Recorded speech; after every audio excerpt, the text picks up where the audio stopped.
Hello अस्सलाम वालेकुम, कैसे हैं आप लोग। उम्मीद करते हैं अच्छे ही होंगे। तो ठीक है, चलिए देखिए आज हम आपके लिए एक और वीडियो लेकर के आ गए हैं और आज के वीडियो में हम बात करने वाले हैं एक्सरसाइज 5.5 के बारे में। इससे पहले हमने एक्सरसाइज 5.2, 5.3 और 5.4 कर रखा है। एक्सरसाइज 5.1 कंटिन्यूटी का सवाल है, उसको भी हम अलग से करेंगे। अभी हमारा टॉपिक चल रहा है डिफरेंशिएशन। तो एक दफा हम पहले करेंगे डिफरेंशिएशन, फिर करेंगे इंटीग्रेशन और उसके बाद करेंगे फिर से कंटिन्यूटी और बाकी अनदर एक्सरसाइज। हम क्यों कर रहे हैं डिफरेंशिएशन और इंटीग्रेशन का सीरीज? क्योंकि आपको पता है कि बिहार बोर्ड के एग्जाम में सबसे ज्यादा नंबर ऑफ क्वेश्चन जो रहता है वो रहता है डिफरेंशिएशन से और इंटीग्रेशन से। और एक बात, अगर आप पहली बार हमारे चैनल पे आए हैं तो आप अगर पहली बार हमारे वीडियो को देख रहे हैं तो प्लीज 5 से 10 मिनट हम जो पढ़ाएंगे उसको देखिए। पहले 5 से 10 मिनट जो हम पढ़ा रहे हैं पहले उसको देखिए, उसके बाद आप डिसाइड कीजिएगा कि आपको पढ़ना है या नहीं पढ़ना है। क्योंकि कई दफ़ा होता क्या है, व्यूज़ कम है, न्यू चैनल है तो स्किप कर जाते हैं, लगता है कि क्या होगा। बस अगर आप आ गए हैं ना यहाँ तक, जब आप पहुँच ही गए, आप हमारी बातों को इतना सुन ही लिए हैं तो 5 से 10 मिनट देने में आपका कुछ जाएगा नहीं। लेकिन मैं भी कहीं आपको मेरी बात समझ में आ गई तो आपका बहुत ज़्यादा फायदा होने वाला। और हम जो मेहनत कर रहे हैं आपके लिए, थोड़ा सा हमको भी अच्छा लगेगा कि चलो हम वीडियो बना रहे हैं तो स्टूडेंट तक पहुंच रहा है। तो चलिए ज़्यादा हम बात नहीं करेंगे, नहीं तो बात बहुत लंबी हो जाएगी। और करते हैं आज का टॉपिक और एक्सरसाइज 5.5।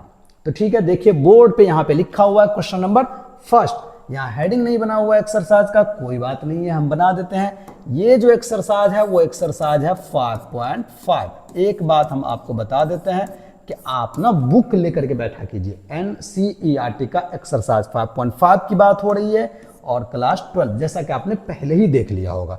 ठीक है, यहाँ देखिए क्वेश्चन नंबर 1 लिखा हुआ है और उससे पहले क्या लिखा हुआ है? उससे पहले लिखा हुआ है differentiate the function given in exercise 1 to 11, यानी कि 1 से लेकर के 11 तक विद रिस्पेक्ट टू एक्स। किसके रिस्पेक्ट में डिफरेंशिएट करना है?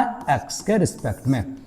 ठीक है, इस एक्सरसाइज को अच्छे से समझने के लिए हमको थोड़ा सा लॉग के बारे में पता होना चाहिए। अगर अच्छे से हमको समझना है तो हमको लॉगरिथमिक फंक्शन के बारे में थोड़ा सा जानकारी तो होना ही चाहिए।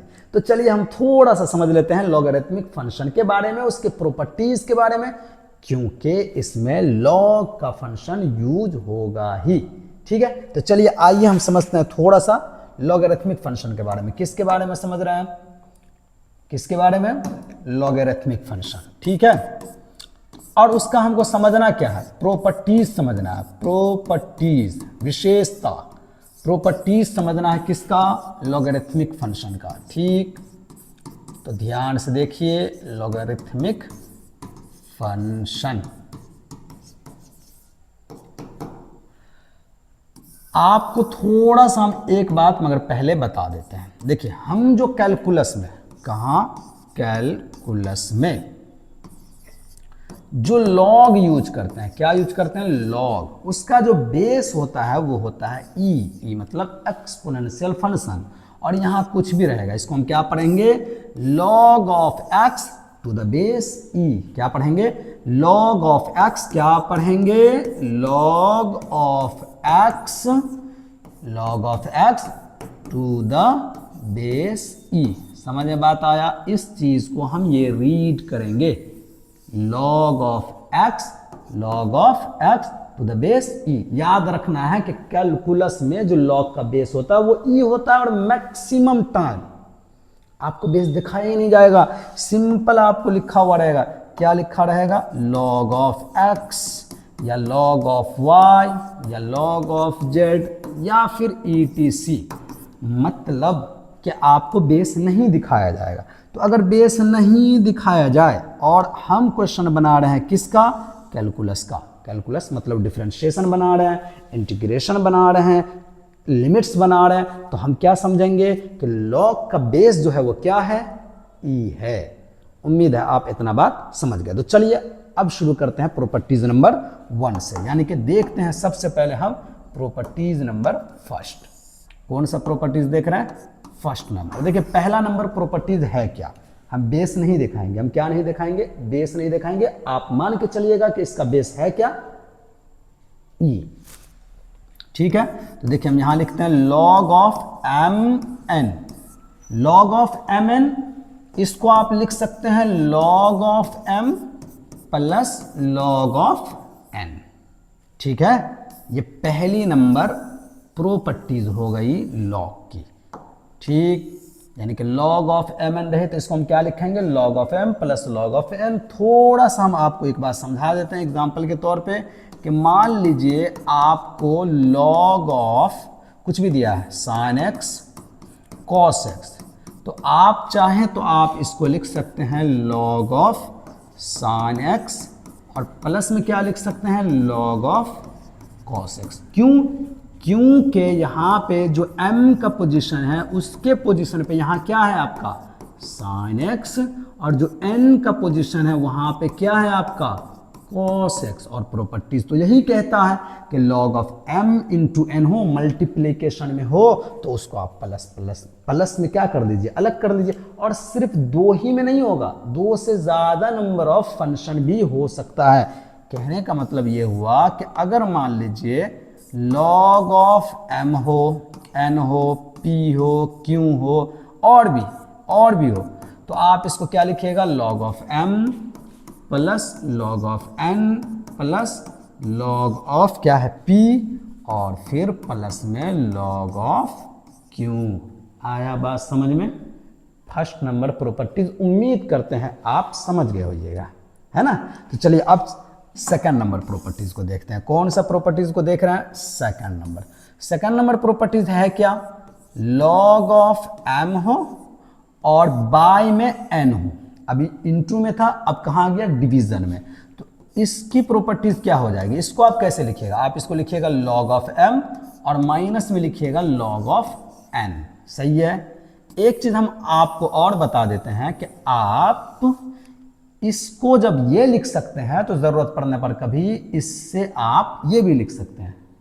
ठीक है, एग्जाम्पल से समझा देते हैं। मान लीजिए आपको ऐसा लिखा रहे log ऑफ cos x और माइनस में लिखा रहे log ऑफ sin x, तो आप इसको क्या लिख सकते हैं? आप इस प्रॉपर्टीज का अप्लाई करके एक log लिखिए और पहले लिखिए cos x और बट्टा में लिखिए sin x। क्यों? क्योंकि आप अगर ध्यान से देखिएगा तो ये किसके पोजीशन पे है? m के, और ये किसके पोजीशन पे है? n के। फाइनली आप आगे चाहें तो इसको आप लिख सकते हैं cos बाय sin। ये क्या हो जाएगा? cot x। उम्मीद करते हैं आप प्रॉपर्टीज समझ रहे हैं। ठीक है, अब देखिए थर्ड नंबर प्रॉपर्टीज। क्या है third number properties? log of m हो और इसका पावर मान लीजिए n हो, ऐसे कुछ भी हम मान सकते हैं। तो प्रॉपर्टीज क्या कहता है? जो पावर है उसको आप पहले लिखिए और लिखिए log ऑफ m। एक बात हम आपको और बता देते हैं, हम बेस नहीं दिखा रहे हैं। कैलकुलस में बेस दिखाया नहीं जाता, आप मान के चलिएगा कि इसका बेस क्या है? ई है। ठीक, चलिए इस पे भी एग्जांपल देख ही लीजिए। मान लीजिए कि आपको दिया हुआ log ऑफ x और इसका होल पावर है 4, तो आप इसको क्या लिख सकते हैं? 4 log ऑफ x। या मान लीजिए और देख लेते हैं, मान लीजिए ऐसा है 3 log ऑफ z, तो आप इसको log ऑफ z का पावर क्या लिख सकते हैं? 3 भी लिख सकते हैं। समझ रहे हैं बात? समझ रहे हैं? उम्मीद कर रहे हैं आप समझ रहे हैं। मान लीजिए log ऑफ fx है और इसका पावर मान लीजिए gx है, तो आप इसको क्या लिख सकते हैं? gx को पहले और उसके बाद क्या लिख सकते हैं? log of fx। ये प्रॉपर्टीज अप्लाई करके उम्मीद कर रहे हैं आप समझ गए होइएगा। अब देखते हैं प्रॉपर्टीज नंबर 4। कौन सा प्रॉपर्टीज देख रहा है? 4 नंबर प्रॉपर्टीज। 4 नंबर प्रॉपर्टीज में आपको याद रखना है कि log ऑफ e, इसका वैल्यू याद रखिएगा होता है 1। क्या याद रखिएगा? log ऑफ e, इसका वैल्यू क्या होता है? 1। ठीक है। 5 नंबर प्रॉपर्टीज में याद रखिएगा कि अगर log ऑफ 1 है, क्या है? log ऑफ 1, तो इसका वैल्यू होता है 0। क्या याद रखिएगा? log ऑफ 1 का वैल्यू क्या याद रखिएगा? 0। और 6 नंबर प्रॉपर्टीज में याद रखिएगा e टू द पावर अगर है log ऑफ x, तो ये हो जाएगा x। समझ रहे हैं बात? समझ में आ रहा है बात? ठीक है, आपको इन सारे के सारे प्रॉपर्टीज का क्या होगा? यूज होगा। एक ही क्वेश्चन में सब यूज नहीं हो जाएगा किसी क्वेश्चन में 1 होगा, किसी में 2 होगा, किसी में 3 होगा, समझ गए। और भी प्रॉपर्टीज होती है लॉग की, बट हमको इतना भी पता रहेगा तो हमारा काम कैलकुलस में हो जाएगा। ठीक है, तो चलिए हम क्या करते हैं, शुरू करते हैं एक्सरसाइज और बनाते हैं क्वेश्चन नंबर फर्स्ट। और ध्यान से देखिए, ठीक है, ध्यान से देखिए। तो जैसा कि देखिए यहां पे ये है आपका क्वेश्चन नंबर फर्स्ट, और हम आपको पहले ही समझा चुके हैं क्या, कि इस फंक्शन को डिफरेंशिएट करना है किसके रिस्पेक्ट में, एक्स के रिस्पेक्ट में। तो चलिए क्या करते हैं, हम इसको कुछ मान लेते हैं। जब हम इसको सॉल्व करेंगे तो हम इसको क्या करते हैं, मान लेते हैं कुछ, लेट माना के y इज इक्वल टू क्या मान लेते हैं इसको, cos x, ठीक है, और फिर इनटू में क्या है cos 2x, और फिर इनटू में है cos 3x। सही है। आप इसको ना बिना लॉग लगाए भी बना सकते हैं, बट हम इसमें क्या लगाएंगे, लॉग लगाएंगे, ताकि आपको लॉग की प्रॉपर्टीज के बारे में पता तो चले, है ना। तो चलिए हम लगाते हैं दोनों तरफ लॉग। तो क्या लिखेंगे, टेकिंग या take log on both side, दोनों तरफ क्या करने पर, लॉग लेने पर, वी गेट। देखिए हमको क्या मिलता है, तो ये चीज जो आपका y है ये हो जाएगा log of y is equal to, और ये हो जाएगा log cos x cos 2x cos 3x। ये सब आपका किस चीज में है, प्रोडक्ट में है, मल्टीप्लीकेशन में, हमने सबको लिख दिया। अब यहां पर आपको पता है क्या यूज होने वाला है, प्रॉपर्टीज नंबर 1। देखिए आप ध्यान से, यहां देखिए ये आपका प्रॉपर्टीज नंबर 1 है, log m इंटू एन। तो ये क्या होता है, log of m plus log of n। और इसी प्रॉपर्टीज को हमने एक्सटेंड करके बताया था कि मान लीजिए अगर m हो, n हो, p हो, q हो, कोई फर्क नहीं पड़ता। इसी चीज को आप क्या लिखिएगा, log of m plus log of n plus log of p plus log of q। यहां अगर आप क्वेश्चन में देखिएगा तो ध्यान से देखिए, ये जो cos x है ये आपको ऐसा लग रहा है m की जगह पर है, ये cos 2x किसके जगह पर है, n के जगह पर है, और ये cos 3x किसके जगह पर है, p के जगह पर है। ठीक है, अब आपके दिमाग में ये आ रहा होगा कि क्यों कहाँ है। देखिए जितना रहेगा ना उतना लगाएंगे, 3 टर्म्स रहेगा 3 टर्म्स तक, 4 रहेगा 4 तक, 5 रहेगा 5 तक, 2 रहेगा 2 तक, समझ गए बात। ठीक है, तो चलिए हम इसको लिख लेते हैं log ऑफ cos x, फिर प्लस डाल के क्या लिखेंगे, log ऑफ cos 2x, और फिर प्लस डाले क्या लिखेंगे, log ऑफ cos 3x। उम्मीद करते हैं आप इतना बात समझ होइएगा। ठीक है, अब इसमें इससे ज़्यादा प्रॉपर्टीज log का लगने वाला नहीं है, तो अब हम इसको क्या कर देंगे, डिफरेंशिएट कर देंगे। तो यहाँ पे एक लाइन लिखेंगे जो हमको कहा गया है, क्या कहा गया है करने के लिए, कि आप इसको डिफरेंशिएट कीजिए किसके रिस्पेक्ट में, x के रिस्पेक्ट में। तो हम यहाँ पे लिख लेते हैं differentiating with respect to x we get. किसके रिस्पेक्ट में हम डिफरेंशिएट कर रहे हैं, x के रिस्पेक्ट में, यहां लिखा हुआ है। ठीक है, तो अब ध्यान से देखिएगा, हम इसको डिफरेंशिएट कर रहे हैं। ठीक है, तो देखते हैं इससे आगे क्या करना है हमको,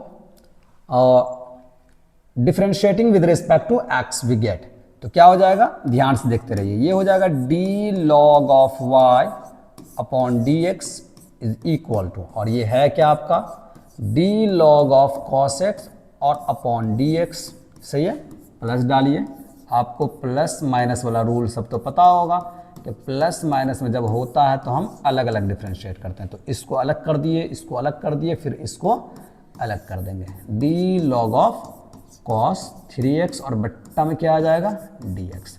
सही है, अब सही है, अब आपको एक चीज पता होना चाहिए, फॉर्मूला जो log का फॉर्मूला होता है ना, d log of x upon dx, ये होता है 1/x। सही है, इसमें हमने आपको कई दफ़ा समझाया है कि log ऑफ जो है ना उस पर डिपेंड करता है, यहाँ जो चीज़ है वो यहाँ होना ज़रूरी है। तो हम बार बार कहते हैं, मान लीजिए यहाँ पे अगर आम है तो यहाँ भी किसका होना ज़रूरी है, आम का, तभी जा करके ये होगा 1/आम। तो यहाँ बस इसको मान के चलिए। ठीक है, तो देखिए यहाँ पे क्या है, y। अगर आप ध्यान से देखिएगा तो यहाँ है d log ऑफ y, तो नीचे आपको क्या चाहिए, y। हमने आपको कहा ना कि अगर यहाँ x है तो यहाँ x चाहिए, यहाँ अगर आम है तो आम चाहिए। तो बताइए यहाँ y है तो यहाँ y चाहिए, बिल्कुल ही चाहिए। अब आपने ये अपनी मर्जी से डाल दिया ना, आप तो x में ना कर रहे थे, तो इस dy को आप क्या कीजिए, क्रॉस कीजिए और q कर दीजिए, और आप ना y को x में डिफरेंशिएट कीजिएगा। क्यों? क्योंकि आप ना y को ही डिफरेंशिएट कर रहे हैं। इस फंक्शन को आपने क्या नाम दे दिया? y। तो y को ही आपको x में डिफरेंशिएट करके क्या करना है? निकालना है। ठीक है, तो dy बाय क्या हो गया? dx। अब सेम आगे देखिए, यहाँ पे ये आपका है d log of cos x। तो अगर आप ध्यान से देखिएगा तो आप जिसको आम वाला पोजीशन दिए, यहाँ पे आपका cos x है, तो यहाँ cos x डालिए, फिर यहाँ आप क्रॉस कीजिए और यहाँ लिखिए d cos x बाय में dx, क्योंकि cos का एंगल क्या है? x। फिर यहाँ लिखिए प्लस, और यहाँ हो जाएगा d log of cos 2x।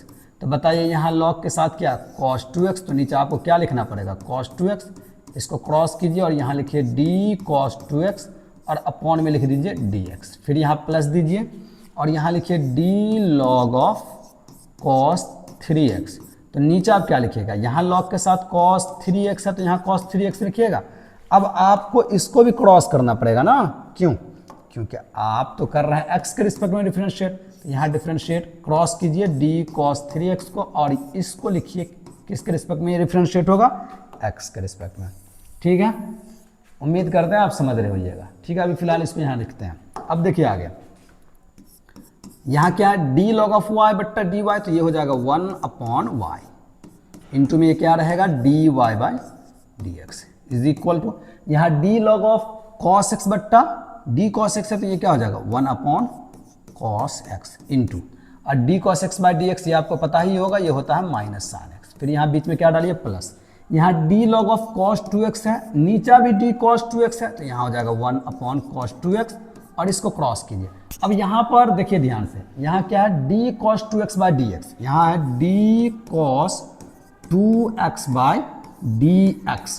ठीक है, तो आपने इसको लिख लीजिए माइनस साइन 2x। सही है, बस x के गुणांक से क्या कर दीजिए? मल्टीप्लाई कर दीजिए। याद रखिएगा एक फॉर्मूला ये याद रखिएगा कि d sine ax upon dx हो।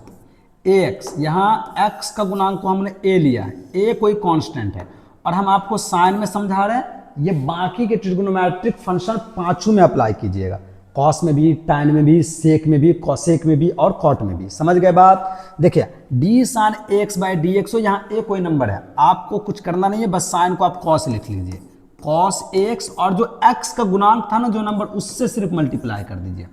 ठीक है, उससे मल्टीप्लाई मतलब यहाँ का मतलब ये मत समझ लीजिएगा कि एंगल के साथ हुआ है, मतलब ये पूरे cos ax के साथ मल्टीप्लाई हो जाएगा, मतलब ये cos ax है ना, उसके साथ किसका मल्टीप्लाई हो जाएगा? a का। तो ये चीज़ आप ध्यान में रखिएगा। समझ गए बात? समझ में आया? तो यही चीज़ हम यहाँ पे समझा रहे हैं कि ये चीज़ तो आपका d log of cos 2x बट्टा d cos 2x 1 bye cos 2x हो जाएगा, 1 बाय cos 2x। और यहाँ पर ये चीज़ जो d cos 2x बट्टा dx है, इसको आप पहले क्या लिख लीजिए? माइनस साइन 2x लिख लीजिए, और जो x का गुणांक है 2, उससे क्या कर दीजिए? मल्टीप्लाई कर दीजिए। आया बात समझ में? फिर आगे देखिए यहाँ पे क्या है? Plus d log of cos 3x बट्टा d cos 3x, इसको आप लिखिए 1 बट्टा, पहले तो लिख लीजिए 1 बट्टा cos 3x। कहाँ से? यहाँ से, ये formula d log of arm बट्टा d आर्म 1 बाय आर्म, तो log के साथ cos 3x है तो 1 बट्टा cos 3x, log के साथ cos 2x है तो 1 बट्टा cos 2x, फिर log के साथ cos x था तो 1 बट्टा cos x, फिर log के साथ y था तो 1 बट्टा y। अब यहाँ d cos x by dx हुआ माइनस साइन x, और यहाँ d cos 2x bye dx क्या हुआ? माइनस साइन 2x, और गुणा में 2 क्यों निकला? क्योंकि हमने यहाँ पे आपको ये सब समझाया, ये सब रफ है, सिर्फ समझाने के लिए है। समझ गए बात? इस सब को हम यहाँ से क्या करते हैं? हटा देते हैं। ठीक, फिर से ये लाइन को हम एक दफ़ा आपको समझाएंगे। यहाँ देखिए ध्यान से, ये आपका d cos 3x by dx, ये आपका क्या हो जाएगा? माइनस साइन 3x, और इंटू में क्या निकल के आ जाएगा? 3। सही है, फिर से देखिए यहाँ क्या था? d log ऑफ y बट्टा dy, ये क्या हो जाएगा? 1 बट्टा y इंटू में dy बाय dx रहेगा। ये d log of cos x बट्टा d cos x था, ये क्या हो जाएगा? 1 बट्टा cos x, और यहाँ d cos x by dx क्या हो जाएगा? Minus sine x। यहाँ देखिए d log of cos 2x बट्टा d cos 2x है, ये 1 बट्टा cos 2x हो जाएगा, और जब cos 2x को आप डिफरेंशिएट कीजिएगा तो ये माइनस साइन थीटा, थीटा जो भी रहेगा वो होगा, और x का गुणांक सिर्फ कहाँ आ जाएगा? मल्टीप्लीकेशन में। फिर plus d log cos 3x बट्टा d cos 3x 1 बट्टा cos 3x हो जाएगा, और यहाँ d cos 3x by dx minus sine 3x हो जाएगा, और इंटू में क्या आ जाएगा? 3 आ जाएगा। ठीक है, अब आपको कहेंगे हमको चाहिए dy बाय dx, तो यहां से इस y को क्या करना पड़ेगा, हटाना पड़ेगा। तो आप लिखिए dy बाय dx। अब बताइए ये y इधर कहाँ है, नीचा, तो इक्वल से उधर कहाँ जाएगा, ऊपर, क्रॉस ना होता है तो y यहाँ पे आ जाएगा आपका। अब बताइए plus minus minus sine by cos आपका क्या हो जाएगा, tan x।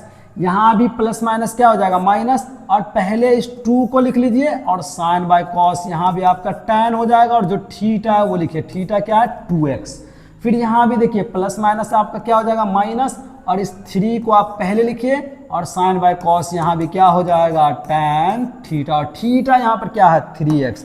फाइनली हम क्या करते हैं, यहाँ पे माइनस कॉमन कर लेते हैं, तो माइनस कॉमन कर लीजिए तो ये हो जाएगा माइनस y, और इंटू, और y का वैल्यू भी डाल दीजिए, y जो माने थे ना वो साथ में डाल ही दीजिए। तो ये लिखिए माइनस, ये वाला माइनस जो पीछे आ रहा है, और y का मान आपने माना था cos x, cos 2x, और इंटू में cos 3x, यही आपने माना था y को। देखिए y cos x, cos 2x, cos 3x को ही आपने y नाम दिया था ना, तो यही वैल्यू वापस से कहाँ आ गया, इस y के जगह पर, और ये माइनस इसके अंदर का हमने कहाँ निकाल लिया, बाहर निकाल लिया। अब अंदर आपका क्या बचा, tan x plus 2 tan 2x, और प्लस में 3 tan 3x। तो उम्मीद करते हैं आपको क्वेश्चन नंबर 1 बहुत अच्छे से समझ में आया होगा, ठीक है।